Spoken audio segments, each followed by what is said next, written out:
शरीफ खानदान का जहाज, शरीफ खानदान के इक़्तिदार का जहाज है वो भी इस वक्त शदीद तरीन तूफान की जद में है। और अगर काजी फाइज ईसा साहब ने रेस्क्यू ना किया शरीफ खानदान को, तो ये मैं आपको कंफर्म बता रहा हूँ कि इनके इक़्तिदार का जहाज तो क्रैश होने जा रहा है, ये कंफर्म है। उसकी वजह यह है कि chief justice Lahore high court justice Malik Shahzad Ahmad Khan साहब ने जो ट्रिब्यूनल्स बनाए थे, जो उन्होंने नाम दिए थे, उसके बाद लिटिगेशन हुई और उसके बाद शायद करीम साहब ने एक बहुत बड़ा फैसला दिया। शायद करीम साहब ने ये फैसला दिया था, उन्होंने कहा था कि एक हफ्ते के अंदर अंदर ये इलेक्शन कमीशन ऑफ पाकिस्तान जो है इन ट्रिब्यूनल्स को नोटिफाई करे, जो 6 नाम दिए हैं chief justice Lahore high court Malik Shahzad Ahmad Khan साहब ने। और अगर इलेक्शन कमीशन ऐसा नहीं करता तो एक हफ्ते बाद ये ट्रिब्यूनल्स खुद ब खुद फंक्शनल हो जाएंगे। तो अब वो तमाम ट्रिब्यूनल्स फंक्शनल हो चुके हैं, कुछ ट्रिब्यूनल्स ने काम भी शुरू कर दिया है, बाकी कल से काम शुरू करने जा रहे हैं। कल 24 जून बरोज सोमवार से बाकी तमाम ट्रिब्यूनल्स काम शुरू करने जा रहे हैं। और मैं आपको बताऊं, ये ताश के पत्तों की तरह बिखर जाएगी हुकूमत जिस तेजी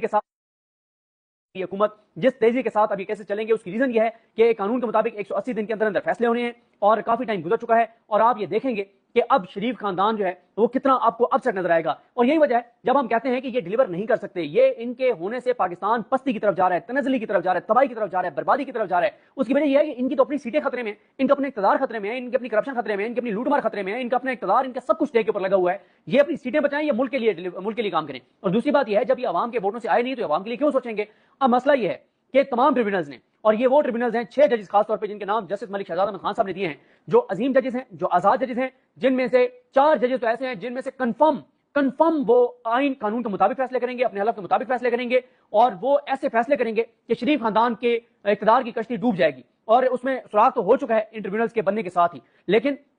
क्योंकि ये मामला काजी फाइज साहब के पास आए हुए और काजी फाइज ईसा साहब ने इसमें 5 रुकनी बेंच तश्कील देने हैं, यहाँ पे सारी जो